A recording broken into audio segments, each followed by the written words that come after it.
I'm really excited here to introduce you to Marta. I'm going to give a somewhat unorthodox introduction. First of all, why is Marta speaking to us today? As some of you know, Arthur Stone is my very best friend. He and I collaborated at Stony Brook for roughly 20 years before he had the nerve to move out to USC, University of Southern California, to start what's become a very productive center for the science of self-report. Arthur and I still talk regularly, and when Don recently expressed his renewed interest in interoception, I asked Arthur if he'd be willing to give a presentation on this topic. He said, yes, but you know what? This is a topic about which Marta is the true expert, and you should ask her. We did, she agreed, and here we are. Just a very, very short introduction to Marta. Given her last name and the fact that she got her BA and MA at the University of Gdansk in Poland, I'm guessing that she's Polish, like my mother. She earned her Ph.D. at the University of Louvain in Belgium in 2016, and I first met Marta shortly thereafter when she was a postdoctoral scholar at Arthur's Center, probably in 2017. She then went back to Belgium for 6 years and had just recently returned to University of Southern California and is once again at Arthur's Center. As you will hear, Marta is an accomplished psychologist and methodologist. Her interests include methodological issues related to ecological momentary assessment, also known as experience sampling methodology, the science of self-report, survey methods, experimental studies about self-report, and questionnaire development and validation. Marta, I'm really looking forward to hearing your talk and hearing what you have to tell us about interoception. Take it away. Thank you so much, Joe, for this very kind introduction. I'm very happy to be here, well, on Zoom, and talk to you about interoception. So interoception is the perception of internal body signals. I'm sorry, just before, Marta, I trust that you were asked if it was okay if we record this. Yes. Yes, okay. That's very fine. Sure. So interoception has gained increasing research attention in recent years. And in this talk, we will explore various approaches to assessing interoception with particular focus on trait-based measures and real-time assessments in daily life. So I just wanted to say that I have no financial disclosures related to this talk, and the research that I will present was funded mostly by national funding agencies from Belgium, FWO and FNRS. And this work was done together with my wonderful colleagues from two Belgian universities, KU Leuven and Louvain. One is Dutch-speaking and one is French-speaking. So in today's talk, we'll explore interoception. We'll begin by defining interoception and discussing the different conceptualizations that have emerged in recent years. And next, we'll explore various methods of assessing it. So for completeness, I will briefly touch on widely used performance-based measures, which evaluate how accurately individuals perceive their internal signals. However, the core of this talk will focus on my personal favorite, which is self-report measures, and specifically trait measures and momentary assessment that capture interoception in real life. And by the end, I hope you'll have a more comprehensive understanding of many ways researchers study interoception. So interoception is a multidimensional construct which refers to the processing of internal body signals by the nervous system. And this is the definition of Saib Khalsa. And I think he was presenting in your group earlier or last year. So in various studies, interoception has been related to various cognitive and emotional processes, as well as to physical and mental health. For example, interoception has been linked to emotion regulation and difficulties in identifying and describing emotions, which is known as alexithymia. It is also present in anxiety disorders, autism spectrum disorder, and functional syndromes and somatic symptom disorder. However, while some studies support these associations, recent reviews and meta-analysis, most of them happening after 2020, probably because of Corona and the researchers focusing a lot on meta-analysis. Well, those reviews showed that there are really mixed findings, and this underscores the complexity of interoception and the need for further research. So one reason for the mixed findings is that interoception is a very complex and multidimensional construct. And the conceptualizations and model of interoception continue to evolve, what reflects its diverse mechanisms and processes. In the next 3 slides, I will present 4 key models that help illustrate this multidimensional nature. So one influential model that was introduced by Sarah Garfinkel in 2015 distinguishes 3 dimensions of interoception: interoceptive accuracy, interoceptive sensibility, and interoceptive awareness. Interoceptive accuracy refers to the ability to precisely and correctly monitor internal body changes. And it is measured using behavioral tasks that compare objective physiological data with self-reported experiences. Then we have interoceptive sensibility. It reflects an individual's subjective beliefs about their interoceptive abilities and how much they engage with body signals.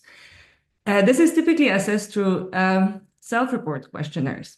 And finally, we have awareness, which is more a metacognitive dimension, and it refers to how well an individual evaluates their own interoceptive performance. And this model was the first to provide a structured way to differentiate objective interoceptive abilities from subjective experiences, and was really, really influential to that degree that right now, even though interoceptive sensibility changed the name, in many articles you will still find this term. So whenever you see interoceptive sensibility, it basically means self-reported interoception.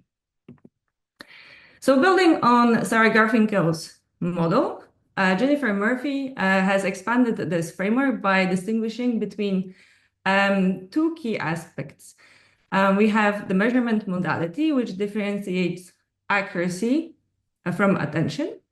And then we have a measurement method, which separates objective performance-based tasks from self-reported beliefs.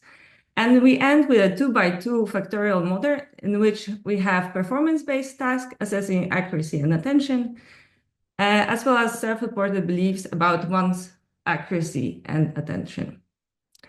And then more recently, there was another model of Suska Silp and Sarah Garfinkel again, which proposed even more comprehensive framework, which identifies as many as 8 distinct dimensions of interoceptive processing.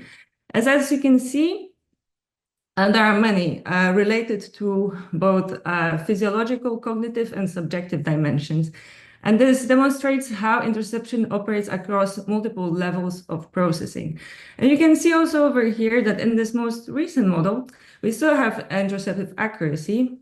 We have self-report and interoceptive beliefs, which was previously called sensibility.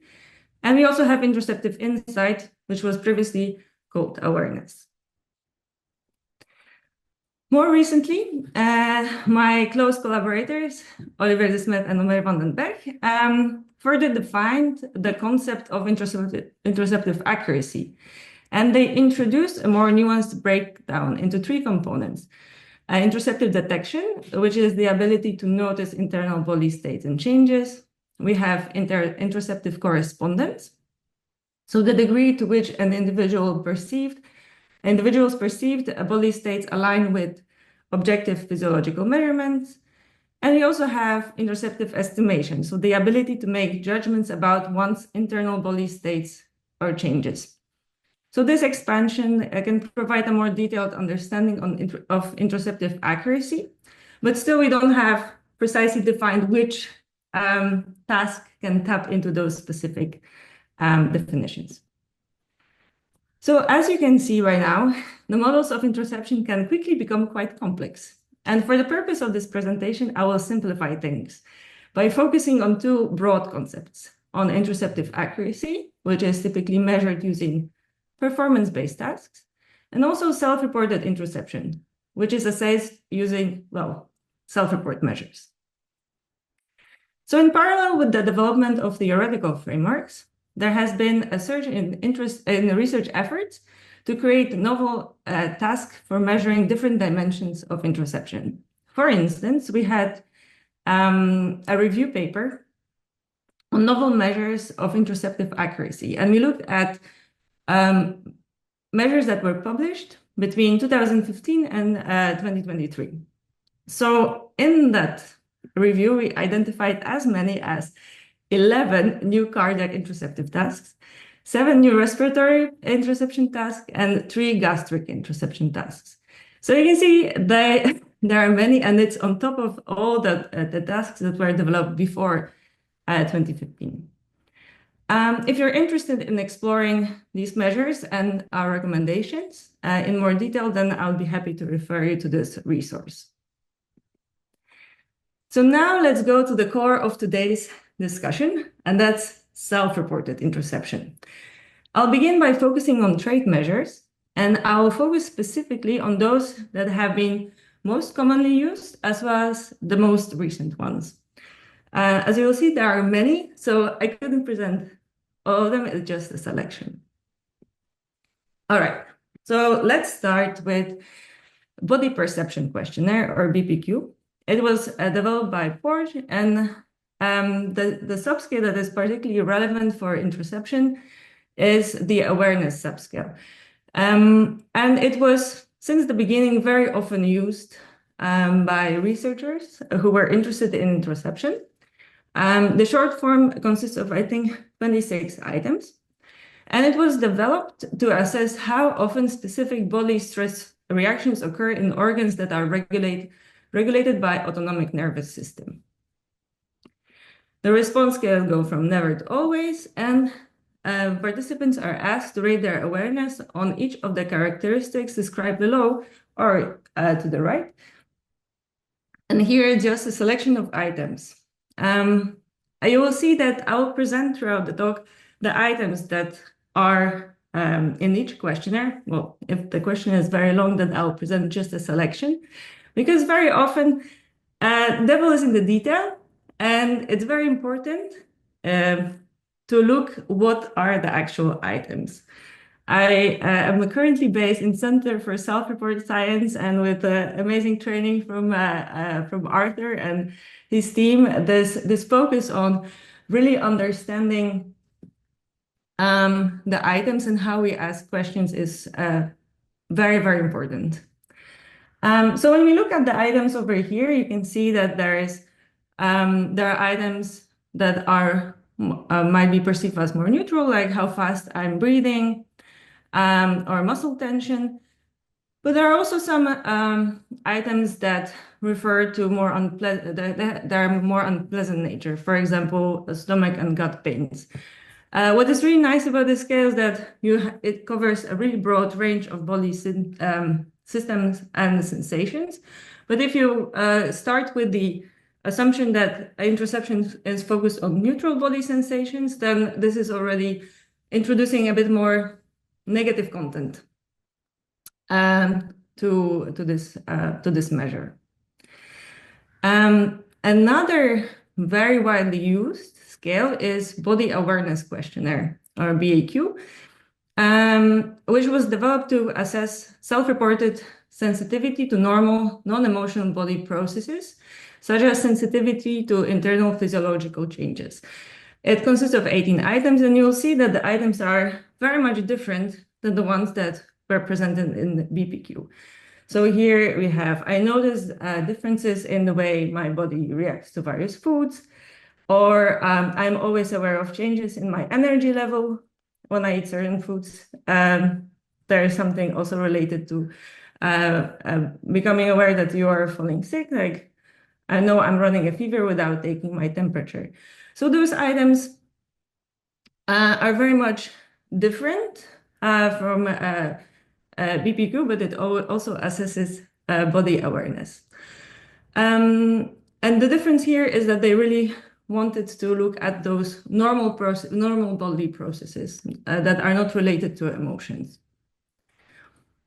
This scale was really widely used, and if you would like to see the most recent information about their validation and available languages, there was a recent paper from last year that is very informative.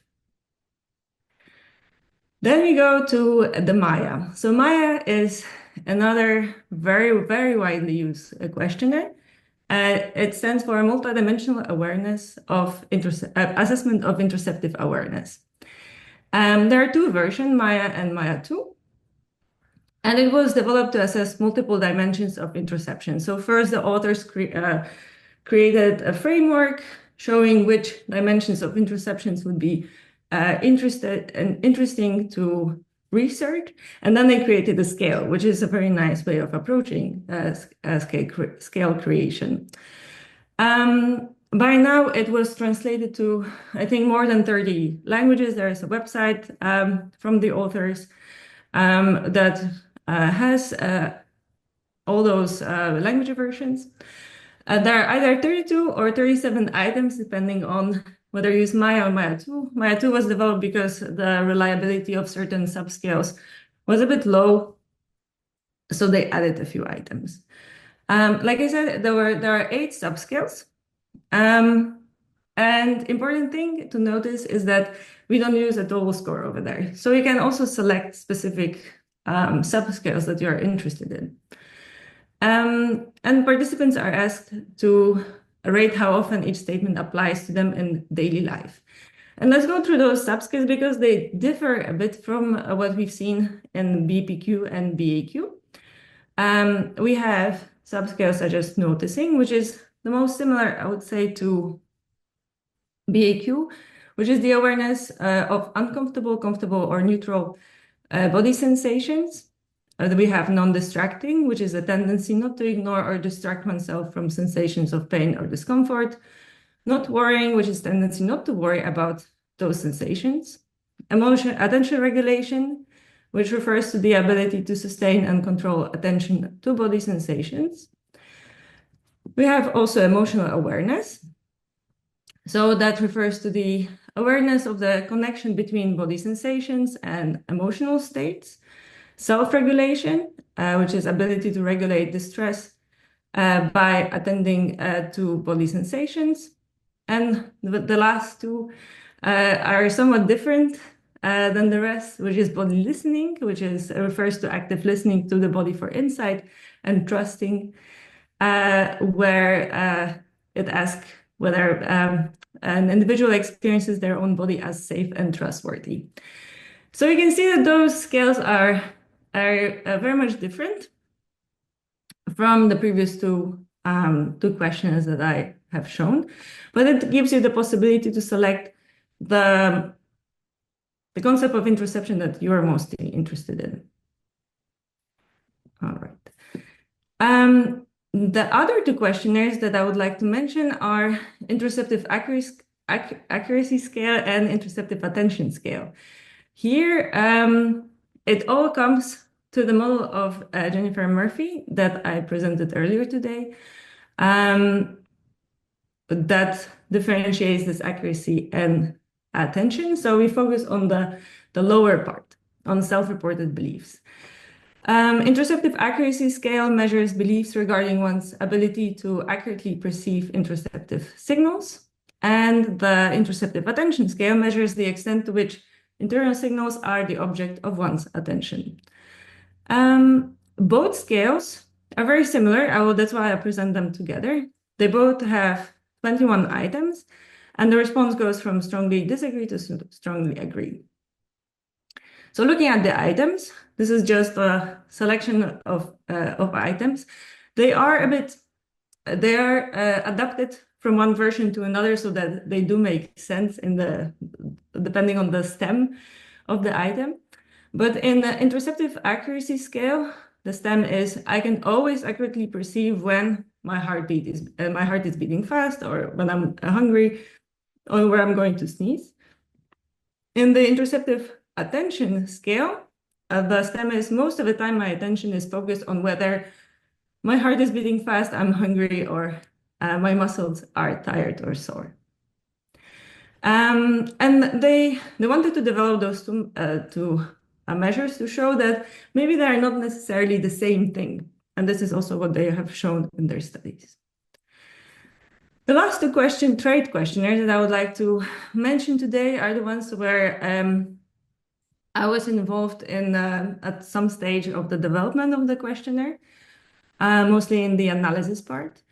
So the first questionnaire is interoceptive sensitivity and attention questionnaire, which was developed to assess attention to and awareness of both neutral and aversive bodily sensations across different bodily systems, and consists of 17 items that are divided into 3 subscales, and those subscales should be rated separately. And a response scale is also from strongly disagree to strongly agree. So what we see over here, we have a subscale that is focused on sensitivity to neutral body sensations, and has items such as during physical activity, I can immediately tell when I'm taking deeper breaths than usual. And this is very similar to the BAQ, a little bit to the noticing subscale of Maya, which is also more about the noticing part and the neutral aspects. Then we have attention to unpleasant body sensations. For example, when I have difficulty breathing, I focus on that. Or when my chest hurts, I tend to focus my attention on this. And the last one is about difficulty disengaging from unpleasant body sensations. We have also conducted a study where this questionnaire was given to healthy controls and also patients with stress-related disorders and functional syndromes. And what we've seen over there was, for example, that patients with panic disorder had definitely higher scores on the second subscale compared to healthy controls, but also higher than compared to other patient groups. So then we go to the last trait measure that I would like to mention today, which is the 3-domain interoceptive sensations questionnaire, or TISQ. And it was developed to assess awareness of neutral, non-emotive bodily sensations across respiratory, cardiac, and gastroesophageal systems. And it includes items at varying levels of activation and deactivation of respiratory and cardiac system. It was validated in both Dutch and English, consists of 18 items, 3 factors, and it can generate a total score on of noticing interoceptive sensations. So maybe a bit of a explanation why we wanted to develop a scale that looks at neutral bodily sensation across those three bodily systems. It was part of the bigger project where we wanted to look at how those different measures relate to each other, meaning interoceptive accuracy task, where you look at this objective measure of interoception, how well people can feel the sensations from their body, and compare it with the trait measures. Because we do have respiratory, cardiac, and gastroesophageal interoceptive accuracy tasks. So when we conducted the factor analysis, one factor was very clear, that was upper gastroesophageal sensations. So it was all about stomach and bowel movements and feelings in the esophagus. That was clear. But then when we looked at cardiac and respiratory sensations, we were expecting to have cardiac and respiratory factors. However, what we observed was that what grouped the items was the level of activation and deactivation. And we ended up with cardiorespiratory activation and cardiorespiratory deactivation. And to be honest, it's not very surprising, because if you breathe faster, your heart rate is also higher, and vice versa. So those systems work so closely together. Then the situations where you have extremely high heart rate, but your breathing will not catch up, would be not very common. So we ended up with 3 factors like this. What you will also notice is that respiratory and cardiac sensations were contextualized by different levels of physical activity. So this way we tried to assure that items stay neutral without referring to emotions, symptoms, or negative valence in general. And one of the important reasons why we did that is that in the past, studies were showing that there is a relationship between interoception and, for example, symptom perception, that people, or negative affect. So people who score higher on negative affectivity or neuroticism, they will also report higher levels of interoception. However, if you look at some of the previous trait measures, they also include sensitivity to those unpleasant sensations, which assumes that you first need to experience this unpleasant sensation in order to be aware of it. So we have this item overlap, which can artificially increase the correlation between those two concepts. So this measure TISQ was developed with this in mind, to have a really neutral set of items. So then if we would apply it together with measures of positive or negative affectivity, we would see whether there is still a relationship. And we, at least in our study where we looked at healthy participants and mostly students in Belgium, this relationship was very low, which also proved our point that we developed a more neutral scale. So just a summary of trait measures. As you see by now, there is a variety of available measures that assess different dimensions of interoception. What is interesting is that the associations between those different measures are small to medium at best, what suggests that might not necessarily measure the same construct. And there are two papers, interesting, they were both published in 2022, where they tried to group those questionnaires or a part of those questionnaires, most widely used questionnaires, give it to the same group of people and see how they relate to each other. And basically, they do not relate really highly, which shows that it's not one unifying construct that they measure, which adds to the complexity of this field. In general, trait measures assess general beliefs and can allow detection of interoceptive disturbances or differences in clinical populations and healthy controls. However, due to longer time frames or this question of in general, they are less suited to investigate interoceptive processes as they unfold in everyday life. And this might be interesting, for example, for interventions when you would like to intervene on participants or patients' interoceptive focus. And here comes ecological momentary assessment, which is also a core thing in Center for Self-Report Science, and one of the main reasons why I decided to do my postdoc in Arthur's group and come back 6 years later. So ecological momentary assessment is just one slide because I think that your center has already conducted studies using it, and definitely you have Joe here who is expert in this field. So EMA is a repeated and moment-to-moment data collection method where we can assess the ebb and flow of affect, behavior, and cognitions in everyday environments. A typical study would be consisting of a couple of days where participants are beeped throughout the day during their waking hours, and upon every beep, they're asked to complete a short survey. This method was very long present in research on pain and emotions, but it only recently reached interoception. Just like I mentioned, a few interoceptive accuracy tasks in the beginning of my talk, I would like to point that there were also some developments in the momentary cardiac interoceptive accuracy world.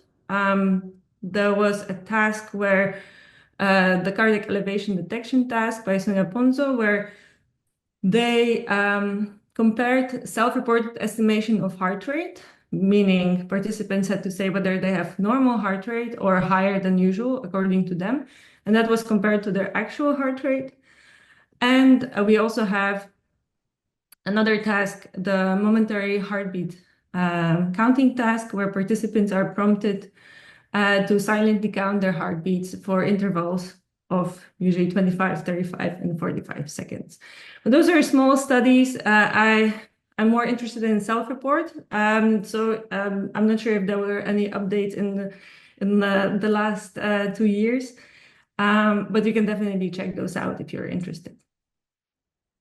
Now let's go to the self-report. So for momentary self-report interoception, there were a couple of questionnaires that have been developed or used. The first one that I want to show is the momentary version of Maya questionnaire that we have seen just before in the trait part of this talk. And in this study, researchers selected the highest loading items from each of the subscales and put it in the momentary context. So for example, we end up with items such as, at this moment, I notice where in my body I am comfortable, or at this moment, I notice how my body changes when I feel happy or joyful. And I just wanted to say that this shows how difficult it might be to develop momentary version of any subscale, because some items might not really fit in the momentary context. Taking this part here, if we look at this moment, I notice how my body changes when I feel happy or joyful. If you don't feel happy or joyful at this moment, then it's a bit difficult to answer this question. So it's always important to look at the items that are presented in the moment, because just measuring in the moment does not mean that it's always very accurate.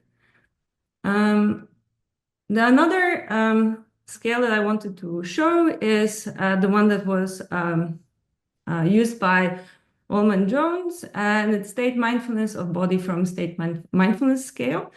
And in this particular study, they looked at the experiences in the past 15 minutes. And the items where I noticed physical sensations come and go, I felt in contact with my body, I noticed some pleasant and unpleasant physical sensations. It's a really nice and short scale. And in this particular study, they tested the association with physical activity.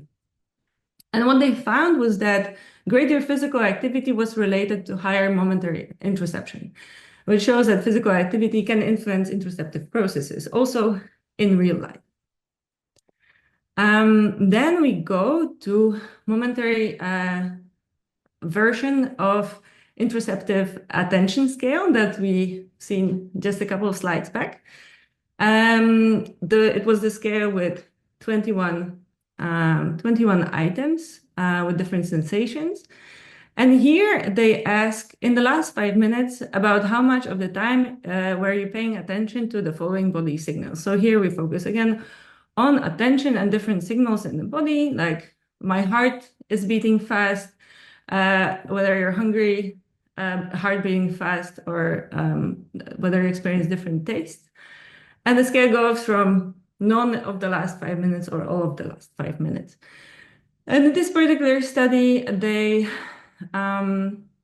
looked at how it relates to valence, and they found that it is related to negative valence in the moment, and it was also related to their trait measure.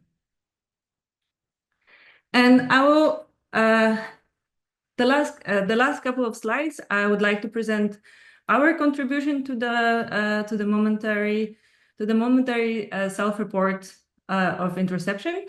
In the last years, I was developing the interoceptive momentary body awareness questionnaire that can measure body awareness in daily life. So it was a rather large study where we tested 150 healthy participants, because it was at the university and not in the clinical center. Those were predominantly women, young first-year psychology students. So this is already a limitation. But we were able to take our participants for an adventure, a research adventure, where we first had them come to the lab where they got some behavioral tasks with cardiac and respiratory interoceptive accuracy. And they were trained for for EMA training. Then we had an online part where they completed trait questionnaires of interoception. And afterwards, they started the daily diary. And in today's talk, I will really focus on that part. So in the daily diary, they completed 10 beeps a day for 7 days. And during in each survey, they got a couple of questionnaires. The first one was the momentary body awareness questionnaire, where they were asked, in the last 5 minutes, I was aware of my heartbeat, my breathing, sensations in my muscles, my stomach, my posture, skin, and sensations in my joints. And the item choice was inspired by bodily domains that were used in trait questionnaires, and we really wanted to have this neutral formulation in order to be able to use this questionnaire also in non-clinical samples and to avoid a high risk of floor effects. We also used the last 5 minutes, which is introduces a bit of a recall bias because it's not momentary. But I really wanted to avoid situations where people become reactive to the question. If I would ask you right now, are you aware of your breathing? Then your awareness goes straight to your breathing. So you might say, yeah, of course, now that you ask, I am aware of it. And participants were also, we also explained it to the participants during the intake that we ask really for that period before the beep, not the moment itself.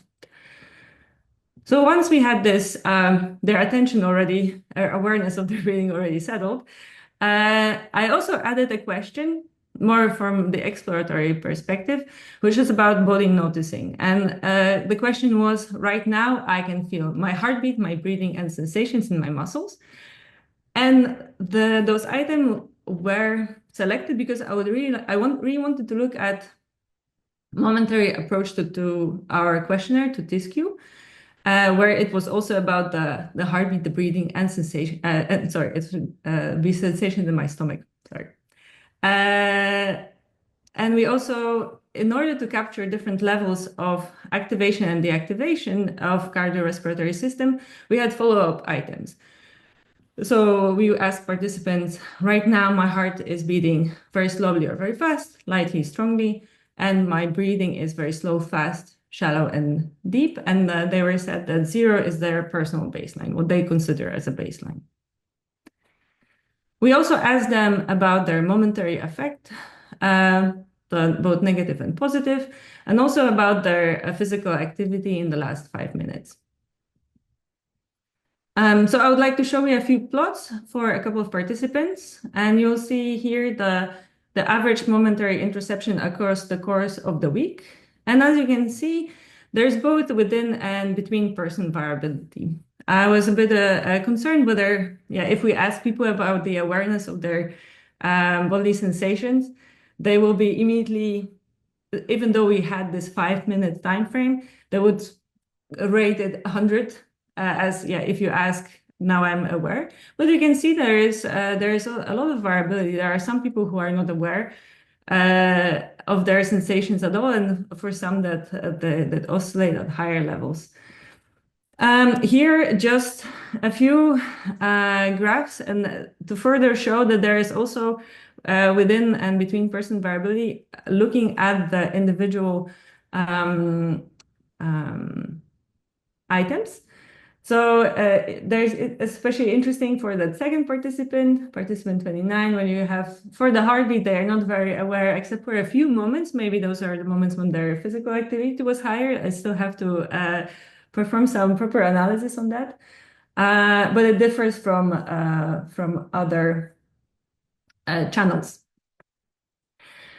At the time of the data collection, there were no other momentary measures of interoception to establish convergent validity. So we had to get a bit creative. Lab studies show that interoceptive accuracy can fluctuate with physical and emotional arousal. So we wanted to check if momentary interoception changes matched the shifts in physiological and emotional states. So to investigate this, my collaborator Jungerling from Tilburg conducted analysis using dynamic structure equation modeling, where we modeled interoception as a latent variable and examined its relationship with previous interoception scores.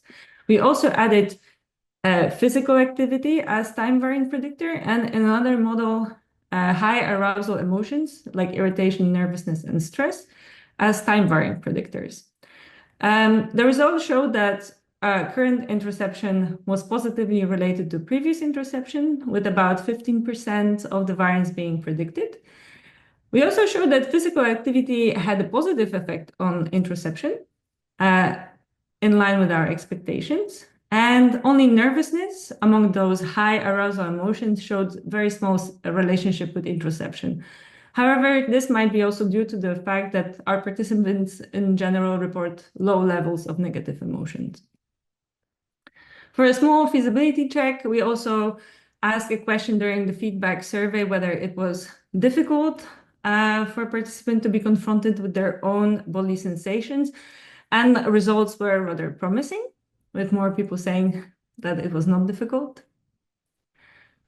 So to sum up, our scale seems to have acceptable psychometric properties and may allow for the measurement of interoception in daily life.